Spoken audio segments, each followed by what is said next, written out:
Quem não quiser, aí vai estar na presença de Deus e vai assumir as consequências da sua incredulidade.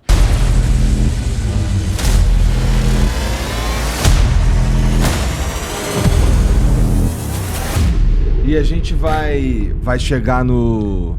Vamos chegar no Apocalipse, no juízo final, e viveremos felizes para sempre no paraíso, cara? Olha, o Apocalipse, como diz o próprio nome, é um tempo de juízo. Porque Jesus é visto na Bíblia como o cordeiro e o leão. O cordeiro, ele é o símbolo do animal sacrificial que morria em favor de alguém. E Jesus veio como um cordeiro porque ele morreu pelos nossos pecados. O justo pelos injustos. Quer dizer, eu não podia morrer por ninguém porque eu sou pecador. Mas ele não, ele nunca pecou. Então ele morreu pelos pecadores. Para que quem cresce nesse sacrifício fosse salvo. É isso que a Bíblia diz. Deus amou o mundo de tal maneira que deu seu único filho para que todo aquele que nele crê não pereça, mas tenha vida eterna. João 3,16. Aí, acertei? Igor, você já está perfeito. João 3,16. Agora, Deus também, a Bíblia diz que a base do seu trono é justiça e juízo. Existe muita injustiça neste mundo que precisa ser reparada. E Deus está dando um tempo para a humanidade se arrepender. Quando chegar o tempo, aí vem o juízo. Aí vai ser um pega para capar. Mas mesmo nesse período do juízo, vai haver a oportunidade das pessoas se converterem, se entregarem a Deus e serem salvas. Quem não quiser, aí vai estar na presença de Deus e vai assumir as consequências da sua incredulidade. Então, hoje, isso que a gente está vendo, está tudo na Bíblia. Tudo isso que você está vendo... Por exemplo, eu vou trazer aqui um código para você que você acho que nunca ouviu. Você já ouviu falar de número da besta, marca da besta? 666. Você sabe o que é isso? É um, sei lá, não. Alguns dizem... É porque o Apocalipse, o livro de Apocalipse, ele é muito alegórico, é difícil... Tem coisas que são alegóricas, tem outras que são muito mais claras, mas você tem que entender no significado daquele tempo. Por exemplo, tem um tipo de estudo que chama gematria, que várias línguas antigas, o número delas era a letra. Tá. O grego tem, o hebraico tem. Por exemplo, no hebraico, a letra Aleph é a primeira letra. Ela também significa o número 1. O Beit é o segundo, é o número 2. Gimel 3, Dalet 4, Re 5, Vav 6. Então quando você fala... Tá inventando isso não, né, Lamartine? Não, isso tô aí tô te zoando. Isso todo mundo sabe, todo mundo que estuda hebraico sabe, inclusive hoje é assim lá. Tá. Eles têm os números, né, arábicos, mas eles também podem... Você pode abrir um livro, a primeira página está com Aleph lá e não com o número 1. Tá? Então, o número 6 é a letra Vav. 666 é Vav, Vav, Vav. Agora, você sabe qual que é a letra que translitera para o nosso alfabeto? W. O que é o WWW? Ih, rapaz. Então estamos nesse momento fazendo uso de um instrumento do diabo. O sistema, porque o que na verdade vai acontecer no Apocalipse? O mundo vai se tornar um mundo globalizado. Vai ter um governo único, vai ter uma moeda única, vão ter leis únicas. Você não está percebendo como as coisas estão caminhando para isso? Agora, para que isso fosse operacionalizado, você tem que ter um instrumento de controle. E quem é o instrumento de controle? É a internet, é o 5G, é o Wi-Fi. Porque cada vez mais hoje está tudo sendo digitalizado. Com isso vem o controle. Hoje você entra nos Estados Unidos, tem alguns lugares como Orlando, você não precisa mais passar o passaporte. O cara bateu, botou lá a sua imagem, ele já te reconheceu.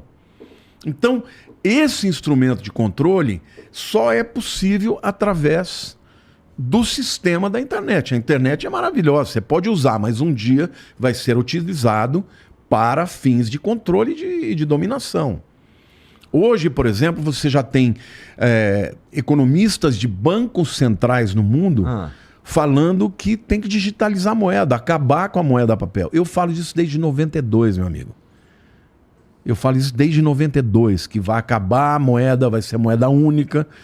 Isso vai acontecer, porque quando você tem o dinheiro, você pegar o povo judeu, por exemplo. Ao longo da história, eles foram muito perseguidos. Como é que eles se viravam quando eles fugiam de um lugar para o outro? Eles iam com as malinhas dele, com as joias. E ouro, em qualquer lugar que você vai, vale dinheiro. Eles começavam a vida. Povo trabalhador e tal, né? Agora, cara, o dia que teu dinheiro não é mais papel, você é cancelado. Você tem e não tem. Não vai ter para onde correr. E a Bíblia fala que naquele tempo, quem não tiver essa marca não vai nem poder comprar e nem vender no supermercado. Ou seja, hoje, eu me lembro que o Guto estava até em Israel, ele foi fazer uma visita para um amigo dele, um judeu lá, cristão, numa loja, e ele estava lá batendo papo, o cara virou e falou assim, cara, eu tô doido, eu tô com medo, porque um camarada aqui, um cliente veio, comprou um produto, na hora que eu falei, como é que você quer pagar? Ele, no cartão. Ao invés de tirar o cartão, ele botou a mão assim, na máquina, a máquina leu e pagou. Ele falou, o que é isso? A mão direita, do jeito que a Bíblia diz. Agora vem o Elon Musk que está dizendo que tem que botar o chip na testa, onde a Bíblia diz. Então nós estamos entrando agora já numa seara onde claramente o mundo está se preparando para uma dominação. Você pegar o Klaus Schwab, que é o presidente do Fórum Econômico Mundial, já ouviu falar sobre isso? O grande reset? Já. Então, o que é um reset? É você pegar, dar um boot no computador e começar tudo de novo. Esses caras estão falando disso. Estão falando de um mundo, até uma agenda 2030 da ONU, de um mundo onde eles acham que para acabar com as diferenças, eles têm que acabar com a moeda, com as diferenças de câmbio. Eles estão falando disso, isso já está saindo de maneira clara. Entendeu? Você já vê reportagens em revistas importantes falando que o mundo hoje entende que tem que ter uma globalização, porque senão você nunca vai vencer as diferenças sociais. Só que hoje esses caras interferem até nos projetos que são votados nas nações. Eu, como deputado, 99% dos projetos que eram apresentados eram vindo do governo. E de onde vêm esses projetos? Muitos deles da ONU. Todos com viés, entendeu? De globalização, viés. E é assim, você vai para os Estados Unidos, vai para a Europa, vem para o Brasil, é a mesma coisa. Então, existe uma visão de preparar o mundo para um controle. E um dia, o líder desse conglomerado de nações vai ser o anticristo. Por quê? Porque o viés dele vai ser contra Deus e contra a Bíblia. Então, até esse levante contra a Bíblia se tornando cada vez mais politicamente incorreta, já é uma preparação para isso, cara. E vai acontecer. Isso é uma visão bem interessante mesmo. Nesse sentido, ouso dizer que Lamartine jamais terá um Tesla. Não tem problema com nada elétrico. Não, mas que o Tesla é do Elon Musk, né? Eu não acho que ele seja o cara, tá? Muita gente me pergunta todo dia, quem que é o anticristo? Meu Deus. Eu acho que tem alguns apóstolos do anticristo. Olha um corte bom pra você, os apóstolos do anticristo. Porque o que Jesus fez quando ele falou para os discípulos que eles deveriam ir para o mundo? Nossa, fudeu, porque eu sou fã do Elon Musk. Não, eu também sou fã da Tesla. Tudo isso que você tá falando aí, todas essas melhorias... Pelo amor de Deus, se me der um Tesla, eu vou adorar. Isso. Todas essas melhorias que você tá falando, de, por exemplo, biohacking, que é o cara colocar o chip na mão, não sei o quê. Eu, sem uma visão religiosa, vejo como um avanço. E se eu não me engano, e aí tu me corrige, porque você que é o expert nesse sentido. Na Bíblia, acho que em Apocalipse, diz que... pouco antes do juízo final, vou chamar assim, haverá um tempo de paz mundial, de bonança, de tranquilidade, ou seja, é pra gente evitar a paz? Não. Boa pergunta, muito boa pergunta. Tem isso mesmo lá? Tem isso mesmo. O que tem é o seguinte, que ele vai propor uma paz mundial. E todos nós devemos pregar a paz. Jesus diz, a minha paz vos dou. Esse é o rei da paz. Bem-aventurados os pacificadores. A nossa mensagem tem que ser de paz.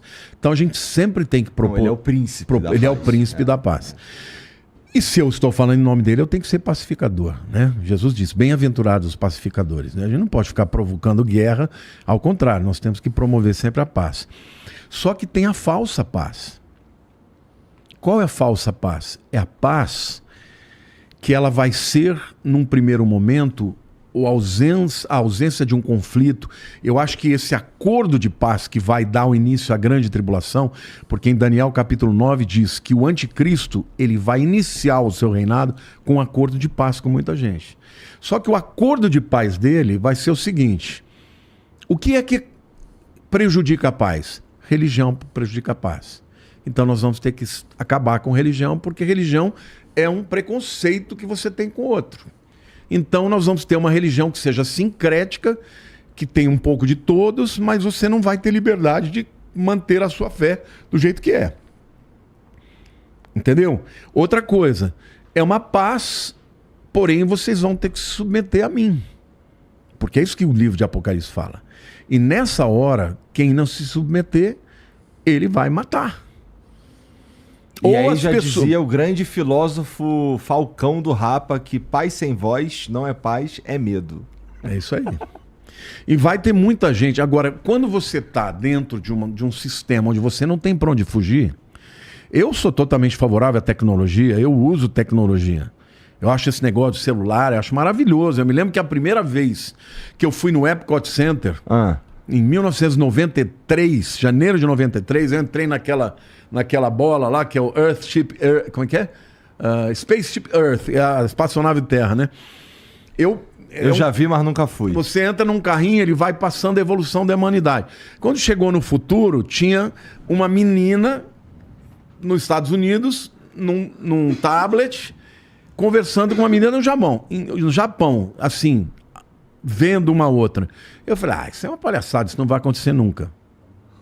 Cara, eu sou já mais velho, eu vi o nascimento do computador, do celular. Nós estamos vivendo num tempo onde a multiplicação exponencial do conhecimento é bíblico, inclusive. A Bíblia diz que no final dos tempos, as pessoas correriam de um lado para o outro e o saber se multiplicará. É o que está acontecendo hoje. Então, muitas dessas tecnologias são maravilhosas. São maravilhosas, porque elas têm benefícios. Mas o problema, por exemplo, eu num livro que eu escrevi, o Apocalipse, a maior profecia do mundo, eu estudei muito numa universidade, fiz cursos livres, né? Que chama Singularity. É uma universidade só de grandes cientistas que falam de evolução, de como que o mundo vai ficar, e eles assim antecipam muito. Lá eu li a respeito de um tipo de tratamento para depressão com eletrodos com ímãs. E lá eu li que a coisa era muito boa. Mas tinha no artigo, um artigo que eu até botei no meu livro, que algumas pessoas falaram que melhoraram da depressão, mas por outro lado elas começaram a questionar os princípios de fé que eles tinham. E na época eu tinha um amigo muito querido da minha igreja que tinha depressão. Uma depressão profunda, que nenhum remédio conseguia tratar. E eu me lembro que a esposa dele, eles eram muito próximos da gente, falou assim para mim, você acha que eu devia fazer? Eu falei, eu acho. Porque ele está tão mal. E você sabe o que ele fez? Ele foi curado. 3 meses de terapia, o cara não teve mais depressão. Era químico, era um problema químico.